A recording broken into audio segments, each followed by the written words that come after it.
In this episode of the Charming Buddha Show, we are going to interview Anupama Chatterjee, who's a leading nutritionist and dietitian based in India. She is also popular as the founder of the Effortless Lifestyle, through which she helps busy professionals who are not so fit and motivated attain their health and wellness goals. She has also a book coming out very soon called the Effortless Lifestyle Manifesto. So let's jump right to it and find out directly from her on what she does and what makes her so good at it.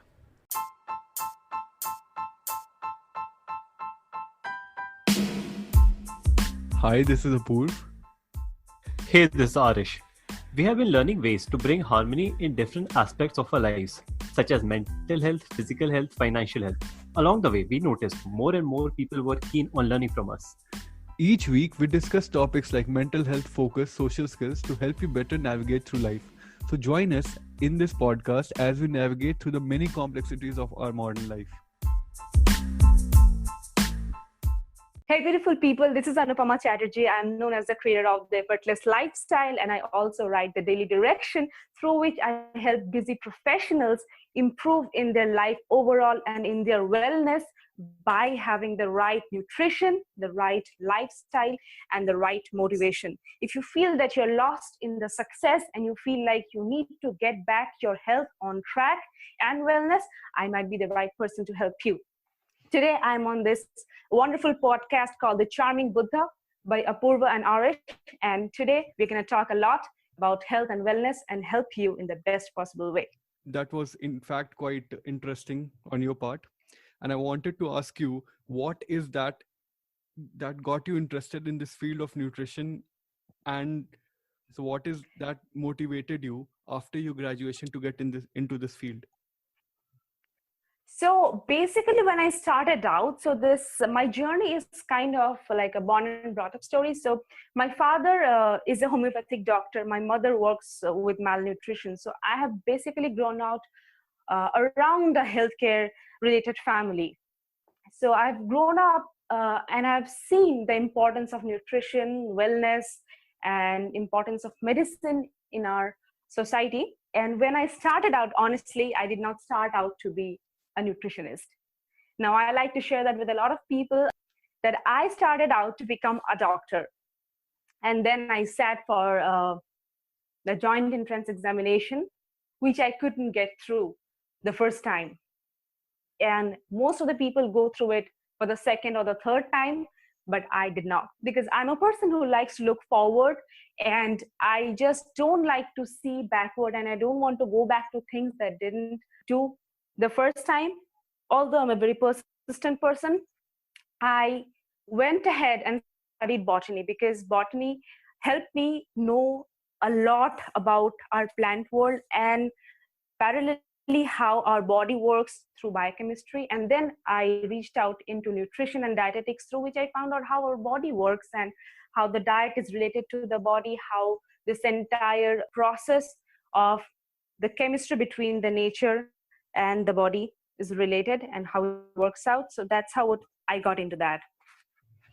So you talked about that you are a person that always believes in looking forward. So what kind of mentality are you maintaining in this times of quarantine, that you are able to see still the light at the end of the tunnel? From the beginning of the coronavirus infection that started spreading, I think almost mid-February, March, we started to get into the seriousness of it in India. But before it even started, I like to believe that I should be ready all the time in terms of my health, in terms of my relationships, in terms of my career. So I'm a person who's always well organized. And to say, I would like to bring to our listeners a particular thing that this COVID has actually brought out in us. So COVID 2019 has actually pointed us to the fact that we have not been able to take enough care of ourselves, of our health, of our nature. So it's very important for us to not wait for any pandemic to get into us and for us to take now seriously. We are taking our immunity very seriously right now. We need to have all the immunity boosters. We have to have the right amount of vitamin C. We have to have all the zinc. We have to have all the immunity boosting food. Apart from that, we have to be ready all the time. So it's really important for us to take care of our health on a general ongoing basis, instead of waiting for a disease to come up, to show up in our life, and then starting for it. And through these times, when people are so much in panic, we are watching news, we are tracking the number of cases 24/7 in America, in Italy, in Spain, all these countries, and hoping how India is doing, how we are moving forward. I want everybody to take step back and see this entire scenario from a perspective when this is over. So what will you see when this is over? Right now, if you're stuck at your home and you're thinking, I can't have that pizza because that pizza delivery boy got that coronavirus, I can't go out and hang out with my friends. So what did you do in this time that you got? Because time is the most important thing that we have got amidst this lockdown. Personally, people who have been blessed with a good home, who have been blessed with time, who have been blessed with the facilities that we have around, the time is the best gift of God that we will ever get, and what we make out of the time in this scenario is the best thing we can do. That is in fact quite great. In fact, I am actually also thinking about ways on how I can utilize the time, and I'm involved in a lot many activities in the times of this quarantine. But Mm-hmm. the one problem that I'm facing, as you told, that we should be well prepared in advance for what is going to come, and we shouldn't require a pandemic to teach us that what we should be doing and what we should not be doing and how we should be taking care of ourselves. But to which my question is that not every person is prepared. So for example, I am not prepared, and I'm certainly not prepared diet wise. So some days, for 2 or 3 days, I'll just keep on eating cornflakes. Yeah, it really stresses me out, and it really forces me into certain health conditions like constipation and stuff. So what I have personally done is that I have included multivitamins in my diet, and I Mm-hmm. choose to trying to keep on a balanced diet deliberately, because I was earlier I Mm-hmm. was not able to do that. What do you suggest that Mm-hmm. people could do as a minimum viable solution so that they are able to maintain a good diet during the period of quarantine? Okay, that's a great question, Apurva. So, to all the people out there, because I really work with professionals who are busy. So, I work with busy, successful professionals. Like I told you, I'm a partner with Vishal Sarkar, who is the best public speaking expert in India right now, and we run public speaking courses. And through that as well, I see a lot of busy professionals like you, professionals like who are really successful in their careers. When they take back from their work, they see that the health or the diet is where they're lagging. For example, if you stay alone or if you're a person who's on the move all the time, it's important to see what you're eating. And the problem that happens is that the food that is available to you in front of you is not enough healthy. What do I mean by that? I mean that it's important that before you have the food, you have to have the right kind of grocery to prepare the food.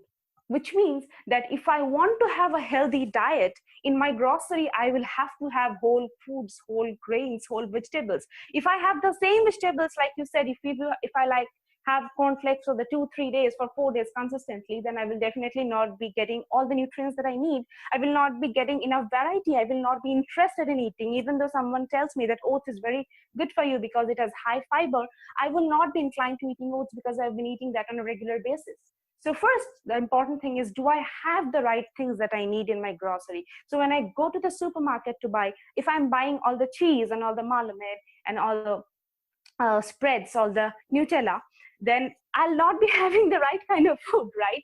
So when I'm going out to the market, when I'm buying the stuff, it's important for me to see what are the things which are different of different food groups. Like I'll get some legumes, I'll get some good brown bread, I'll get some brown rice if I'm a fan of brown rice. I do advocate even white rice as well. So having different kinds of things. I'll have fresh oranges instead of having the orange squash. So healthier choices. This will lead to having a better, healthier diet. And for people who are on the go, like people who are traveling, like business people, they really face this problem that they tell me, my people tell me, Anupama, I'm always traveling, so I cannot have healthy food. So when you are a healthy person and you are restricting yourself from eating junk food, you need to do is you need to have your own food when possible.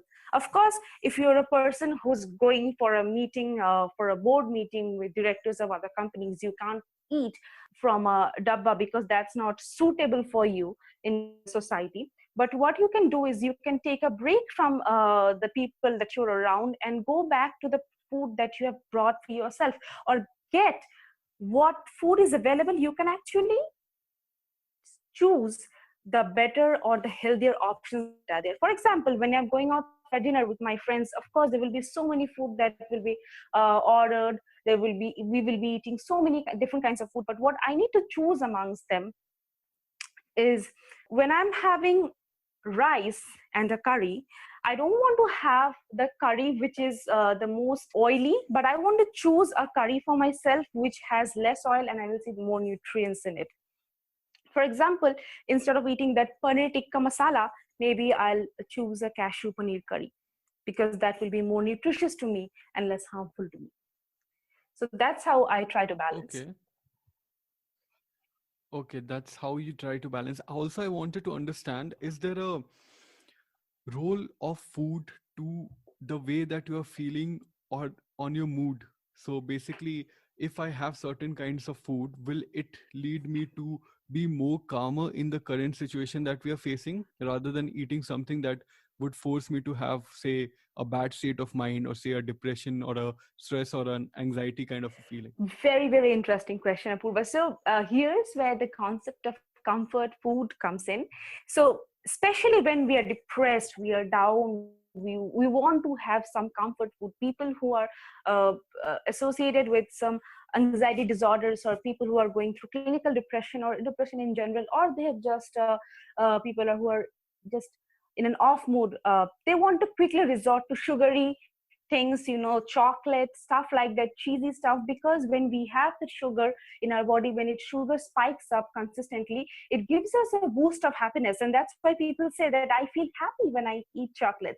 That's because there is a lot of sugar in it, and it will just kill your hunger hormone, that is the ghrelin, and it will actually spike up a sense of comfort, and that's why it's called comfort food. But food definitely in a lot of ways determines how you're feeling, how your mood is. If you're full for a longer time, you will definitely not feel sadder, but cravings come in when we are in between our meals, and that's when we sometimes feel down, and I'm just not feeling like doing anything, and let me just go and eat some food. That kind of stuff comes in. And when you eat a lot of protein rich food, when you eat a lot of leguminous food, a lot of fiber rich food, what it does, it improves your brain function, it improves your nervous function, it helps you stay in a positive mood, it will help you lead a better holistic life in general. So it will also increase your attention. If you see that vegan diet is on a fad right now, right? So vegan people, what they do is they not only avoid all the meat or all the dairy products, they will also avoid legumes and stuff like that. But when you compare vegan people and a general non-vegetarian person, sometimes it's very obvious that the vegetarian person is much more calmer and in a relaxed state. So because non-vegetarian people eat a lot of complex protein, it's sometimes obvious that we have a higher state of energy, or we are much more boosted up. Sometimes it causes a little bit of uncomfortableness, and it has been shown by scientific studies that people who are non-vegetarians are at a greater heart disease risk. They're at a disease risk of hypertension and these lifestyle disorders that we have, and this is potentially because of the food that we are eating. So food definitely has a lot of impact on how we are feeling or how we are dealing with our life. That brings me to an interesting question. You just talked about veganism and how veganism can, in fact, help you in certain kind of issues like your hypertension and your cardiovascular health and things of those sort. I also wanted to discuss with you, there are a lot many other diets that are currently in fad right now, like say be it Mediterranean diet, or say be it intermittent fasting, or say it be it keto diet, or a low carb diet. Then there's another thing called say water fasting, in which people fast for say 3 days without eating anything. Or there's something called banana island, in which people have fruits for a certain amount of time. So what is your take on say each of these diets? Did you get a chance to experience it yourself or something like that? No, but I knew a friend from USA, and she was on this water diet for 23 days. And the only question I asked is, "How are you living?" And she's like, "I'm perfectly fine. I'm doing good. I'm feeling more positive.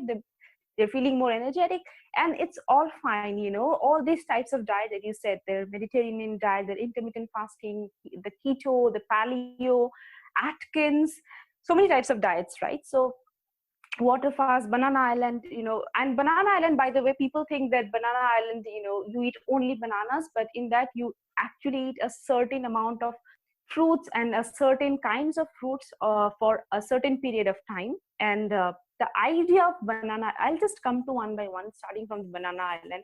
So banana island is was designed basically to give your digestion a rest.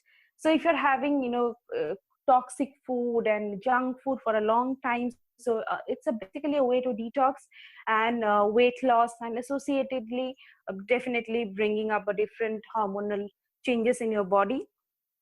But what banana diet is basically designed is to reduce the stress on your body.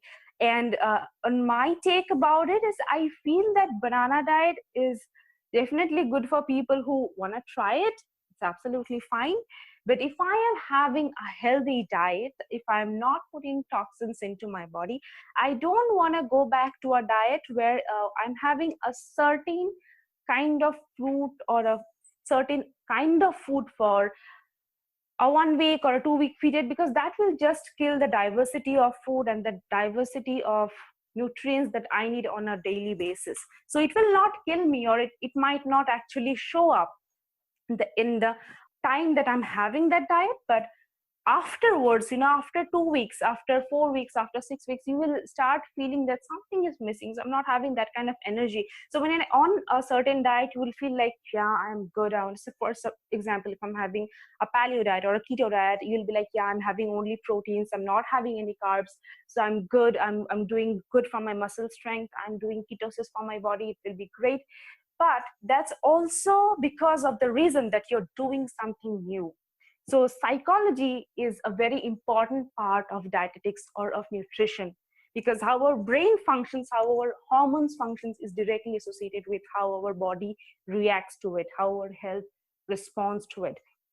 So for all these diets, a very important common thing is that any person who's going through all these diets, great, you want to go with any kind of diet, you want to go with water fasting, you want to go with Atkins diet, you're great, you do it if you feel like, but do it only under the supervision of a dietitian or a nutritionist or a doctor, because every person reacts differently to a particular type of diet. For example, pregnant women must not go through all these diets. You know, people who have diabetes should not go for banana island diets or any fruit diet completely.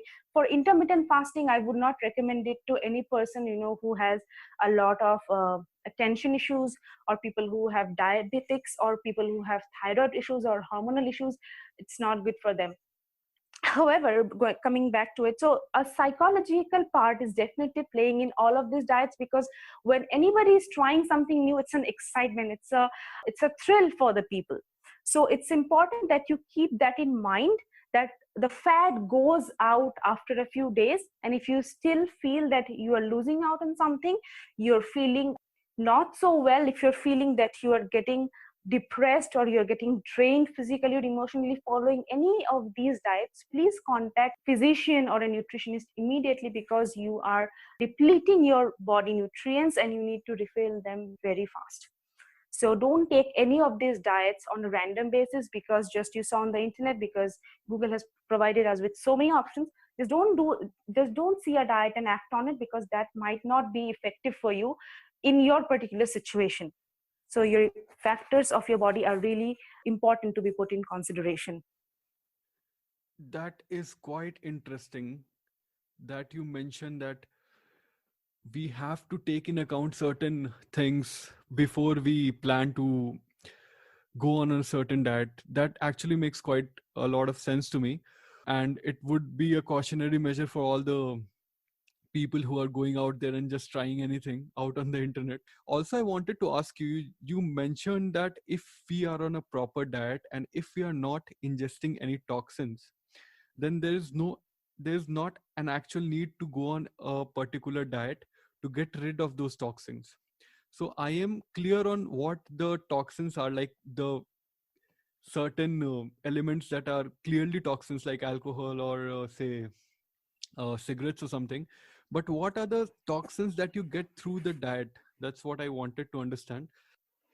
Very important question, Apoorv. So what we generally people, because we are people in Bangalore or Delhi or Mumbai, so all of these people are generally becoming more conscious about their health nowadays, right? So they are trying to be more fit, you're trying to be more healthy, you're trying to eat the right food, you're trying to pick up the right food for your family, for your children, for your parents. But a very important thing of that is when we do grocery, it's very important that we see, when in case of processed food, very important for us to see the labels. Because if you see, there is a small label that we never notice, which is called nutritional information. It always shows the carbs, the fat, the added sugar. So try to avoid food which has added sugar in it, because that's artificial sugar. It does not really do much for our body. It only contributes to negativity and negative substances and chemicals in our body. Another thing is in case of raw food. So organic food, when we turn to vegetables, we try to pick organic vegetables, it's great. But not always we find organic vegetables or organic fruits. So the fruits that we eat, the vegetables that we buy, it's very important that we process these vegetables and fruits very properly before consuming.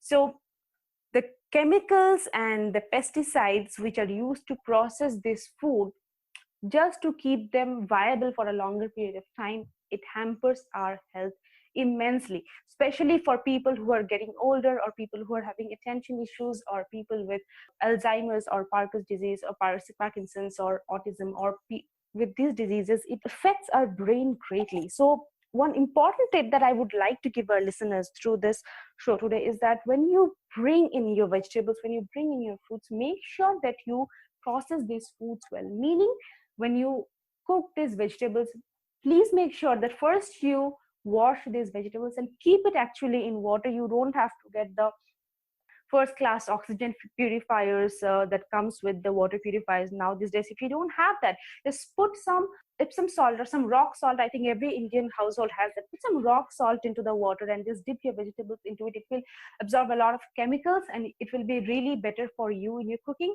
Apart from that, when you cook your vegetables, try to peel off the right amounts and also cut them into bigger portions, so that will retain the nutrients and that will allow your body to absorb more of them. Another thing is that the toxins that come out in our body, how do we eliminate it is very important. So not only the toxins that we get in, not only it's important for us to know what toxins we are getting in, it's important for us to eliminate those toxins in the right way. And how do we eliminate those toxins? We eliminate those toxins through the age old, very dear to us, water. Yes, we always undermine the importance of water, the importance of hydration. Hydration is very important for us to eliminate all the toxins that get rid of that enter our body, and to it's important to get rid of them on an everyday basis. So it's not that you drink a lot of water, say 3 liters of water in one day, and the second day you need just one drink, 1 liter of water, and then you will get away with it. Because if you think that I drank 3 liters of water yesterday and then I drank 1 liter of water today, yesterday's consumption was yesterday, today's consumption was today. And Apurva, like you were saying about multivitamins, some people also think that if I have a lot of multivitamins, I'll just have a lot of immunity, I'll have a lot of muscles, I'll have a lot of strength. It doesn't work actually that way. The amount of vitamins that are required by our body and our body can absorb, our body only keeps that much. The rest of it is eliminated.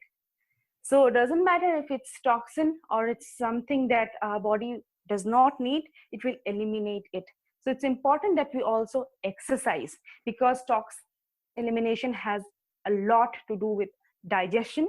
And to keep your digestive system, you need to do a lot of exercise, not only strength training and core training, a lot of asanas. Maybe you can try doing yoga, you can do some stretch poses to get rid of the toxins that eliminate, get stuck in our digestive system.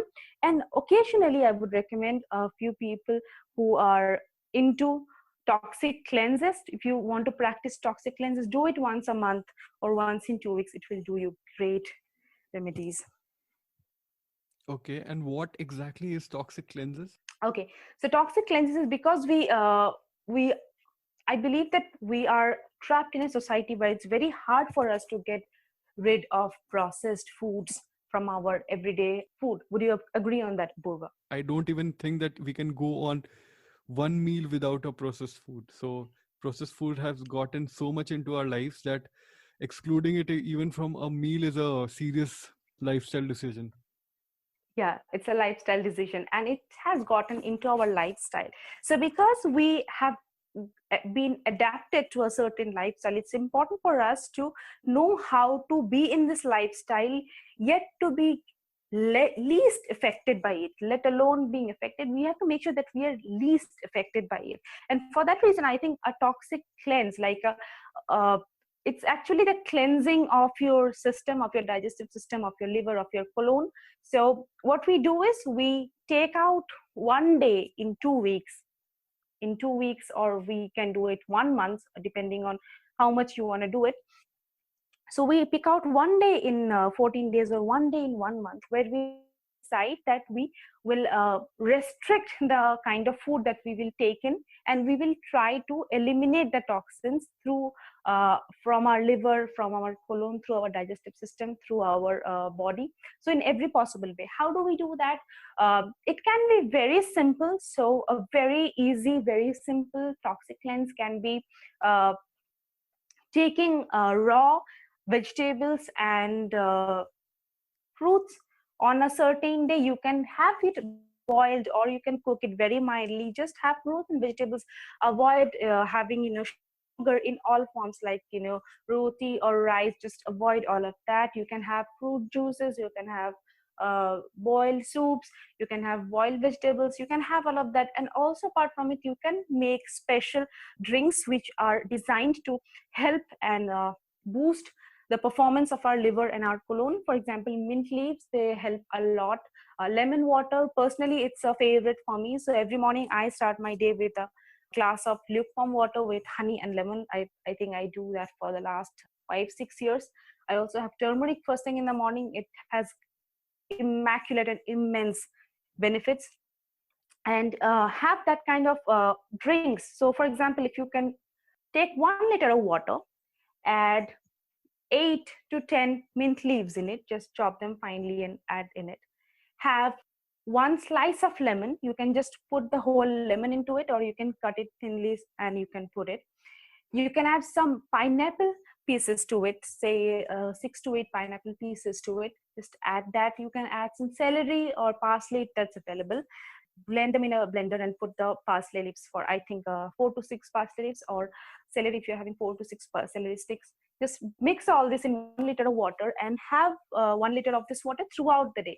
So maybe 100 ml and then 150 ml and 200 ml, something like that. You can have it throughout the day. So what this will do for you is this will accelerate the process of toxic elimination through your sweat, through your urine, through all the processes, and it will help you feel lighter. And also it will do a great remedy for the skin. So most of the people who live in Bangalore, or we live in all the metro cities, face problem with this pollution. So pollution also affects our skin in a great way, and also some toxic chemicals get associated with our skin and get attached, and it doesn't tend to come off. So if you have this kind of cleanses once in 2 weeks or once in a month, it will help you overcome these problems with your skin as well. And I think that's very relevant given the time that we live in now. Okay, and I've also seen that you are a huge advocate of keeping yourself hydrated. Yeah, you talked about that we should have 1 liter of this mixture that you mentioned Mm-hmm. over the day, but I think 1 liter of liquid is not sufficient for you. What is the ideal amount of liquid that a person should be having throughout the day? Right. So when I mentioned the liquid, that's the just the mixture or just the drink, energy drink, the cleansing drink that you have throughout the day. That is not the accumulation of all the liquids. So apart from that, you have your juices, you have your water on a regular basis. So the total amount of your liquid intake should be 2.5 liter to 3 liter. That's the optimum level. That's the best level to have. Many of us lose the track of when did we have water last. So how do you suggest that we keep track to achieve the 2.5 liters a day? Hmm. I like your questions, Apurva. You're very good. You're very good host. Love that about you. So this is a very important question given the lifestyle that we lead. So if you're working, it's very hard for you to keep track of how much water you're drinking. I'm not a person who installs apps and tracks, and I don't log every time how much water I have taken. So it's very hard for me, though it's a very convenient and popular option nowadays to track your water intake through apps. I'm not a person who does that, a little bit old school on that. So what I do personally is I try to take water in different ways which are attractive to me. So I'll not just have water, I'll sometimes have chas, I'll sometimes have juice, I sometimes have soup. I have sometimes just fruit infused water. So don't have the fruit infused processed water drinks that you get, because if you see there is more sugar in it than fruit. So you can just put whatever fruit you like into your water. Like I add lemon, I add oranges, I add pineapples into my water. So these are very good flavored water that acts as a attractive thing for me, especially in summer. You chill that and you have that and you feel like having that very often. Apart from this, another thing is it's very important for us to have water nearby us. So the one of the reasons that we don't have water is because water is not in front of your table or in front of your desk or in front of your kitchen all the time. So when water is in front of you, it's just at a one hand distance, or it's just 3 steps away. You will feel the urge to take water. But if the water is away in the kitchen, if the water is away in the office, you'll not have a sense to go out there and just have the water, because we just don't value water that much. So it's very important for us to have water very near to us, so that we see water all the time, so that it's very easy whenever we feel thirsty, it's easy to grab that bottle of water and drink it. And that way we can actually track how much water we are having, because if you're having a water from a certain and a particular bottle, this is also something that people are following nowadays, and I encourage that. So if you're having a water from a single bottle that is yours, so you keep a track of how much water you're having, and if you pay attention to the fact that how much water I want to drink, if you have a goal around that, you can actually easily track that how much water you have had, and then you refill the water and you can see how much water you have had. So this helps in two ways. So not only how much water you have had, it also tells you that how much water you have had less, and the impact of that will just show up in a few years.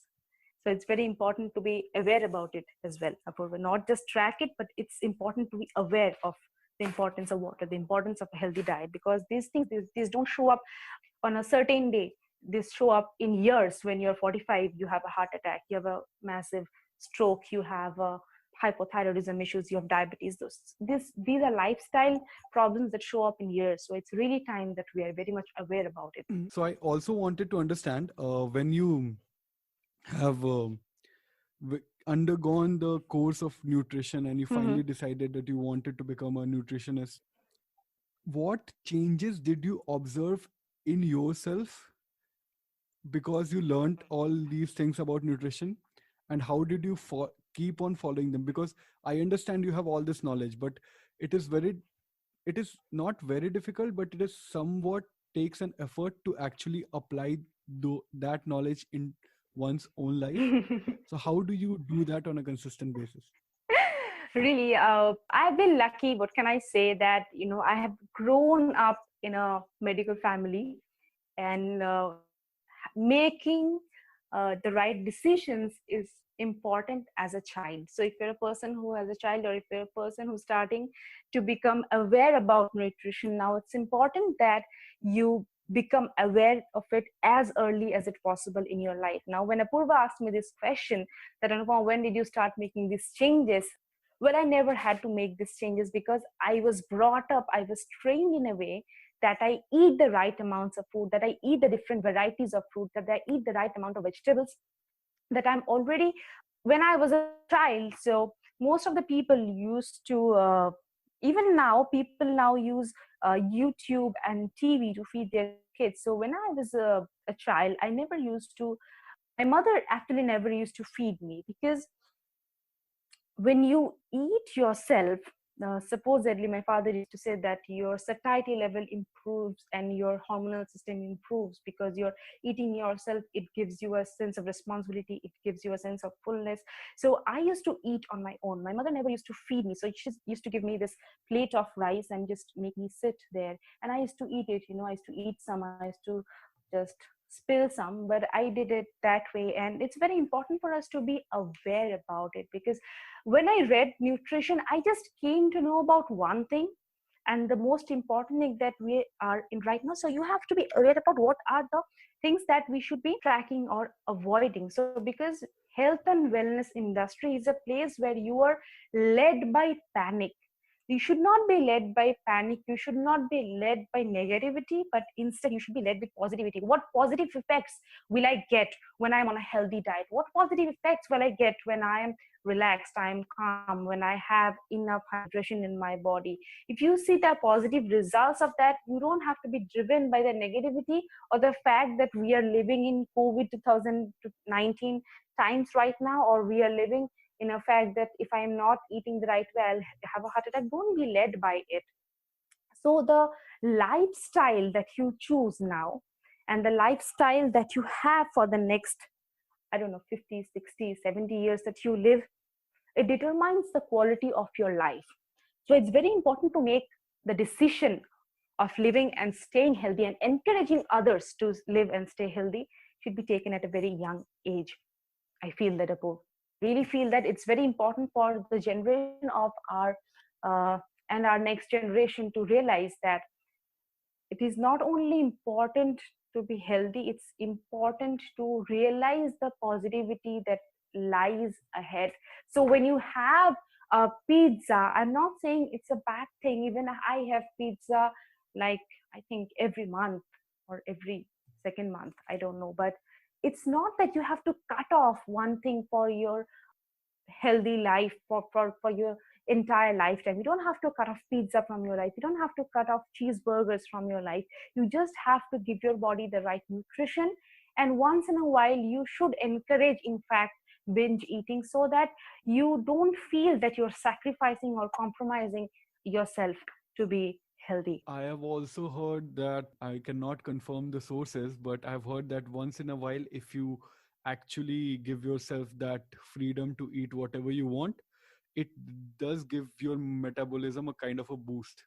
Yeah, I think that's a great way of thinking. In fact, there's this 80-20 diet, or this 80-20 rule, that if you're eating right 80% of the time, you can let loose 20% of the time.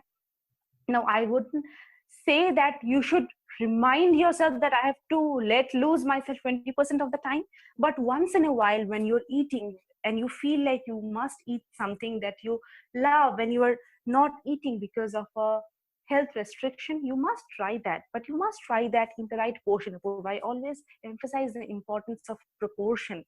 So even if you want to have a pizza with your friends, and if you're a person who has a fatty liver issue, or a person who has just been diagnosed with a gallbladder cyst or a gallbladder stone, I don't know. If you've been diagnosed with that and the doctor has said strictly stay away from fatty acid, and you're craving that pizza, take a bite of it, take 2 bites of it. But don't take an entire slice of pizza, or don't take an entire pizza just because you're feeling like it. So you must satiate yourself, you must satiate your soul. It's very important that your soul is fulfilled and your soul is happy. But at the same time, you must make sure that it is in proportion with what your body needs or your body deserves. It's very important to know that. What do you think? Hmm. Yeah, definitely, definitely. You have to act in harmony on how your body is, what are the symptoms that your body is giving you. You have to take that into account and understand those, and then only act or eat or take in the nutrition that you are having, so that face that comes in harmony to what your body is suggesting you. To this, I also wanted to ask you a question. So if somebody comes to you who has got one of the issue that does not allow him to have a pizza, but this guy has been, say, eating pizza all his life, and pizza is one of his favorite food, how do you advise him? First thing is that what what why is this person having pizza? Because he loves it, definitely because he likes it. Second thing is that because pizza is readily available to him. Third thing, pizza gives him good feeling in his mind. When he has a pizza, he's very happy. So that's the reason he has pizza. So you have to change these three things. So when a person has some particular restriction when it comes to eating, that hey, you have fat, you can't have any kind of fat, you will just have healthy fats, and you will restrict your carbs and your proteins and everything, you will feel a little bit scared, or you will take two steps back and think like, oh my god, now I have this disease, so I can't eat anything. So basically I'm a patient and I'll have to live like a patient from now. When I meet friends, I'll be feeling inferior, so like I'm a patient, I don't want to tell my friends that I have been banned from eating this, I will try to act cool. So, what instead should be the approach is, when a person is loving something and that food has to be taken away from him, or you should restrict it. First step is restricting and making him understand what is the effect of having that food on him.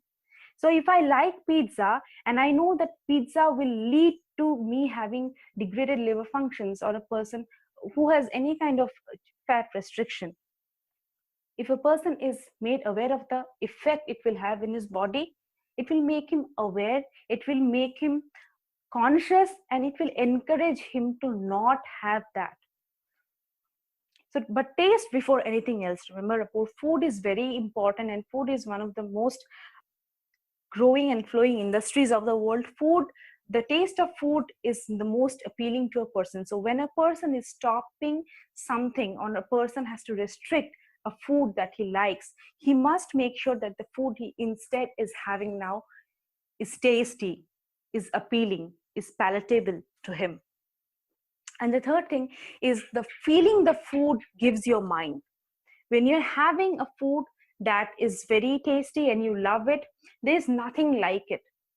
So you have to learn to control your mind with wellness practices like mindfulness, like meditation on an ongoing basis, so that you are not just aware of the cravings. So if you start decreasing the food that you have been eating for a long time, it will lead you to cravings. To control those cravings, it is very important to emphasize on the power of your mind and to improve your energies in that way, in terms of relaxation, in terms of in mindfulness, in terms of meditation. You have to improve and inculcate these practices so that I am being improved in a wholesome way. So I'm not just improving my diet, I'm improving my life.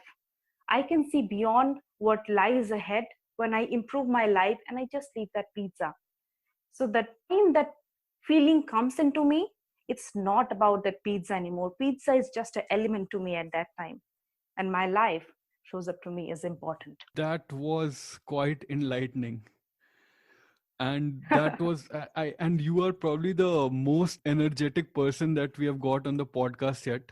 And Oh, the thank podcast you. and this episode has been really really terrific. I'm pretty sure that our listeners would have learned a lot from the nutrition and the diet information that you gave out to us. So could you quickly just tell us, if some of our listeners want to reach out to you, how they can reach out to you for their nutrition and diet needs? Amazing, Apurva. Thank you so much. And it was an equal pleasure for me, because a guest can only direct the listeners in the right way if they have a right host. You are a wonderful host. You ask some really important questions that are very relevant in these times and very important for us to go ahead. So it's not only being stuck in this time, what in what lies ahead is the gift. And right now, what I can do the best for our listeners, all the listeners out there, I would like to give them a gift.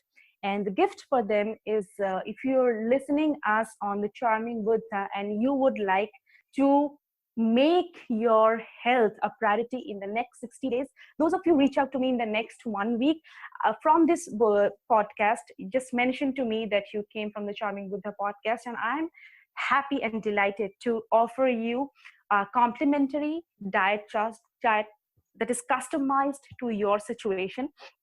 I'm happy to provide that to you. Just mention to me that you came from the Charming Buddha podcast. Now, people who are listening to me can reach out to me from two places. One, from my website is anupamachatterjee.com. Yes, my name is quite long. That's ANUPAMA, Anupama, CHATTERJEE, Chatterjee.com. Or you can also reach out to me on my Facebook, same name, Anupama Chatterjee. Reach out to me, and I look forward to helping you achieve your health and your wellness with the right lifestyle, right nutrition, and right motivation.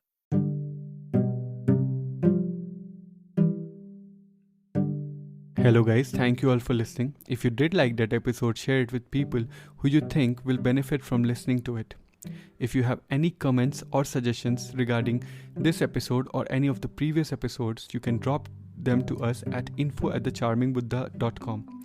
You could also drop them to us on any of our social media pages, the links to which will be posted in the show notes.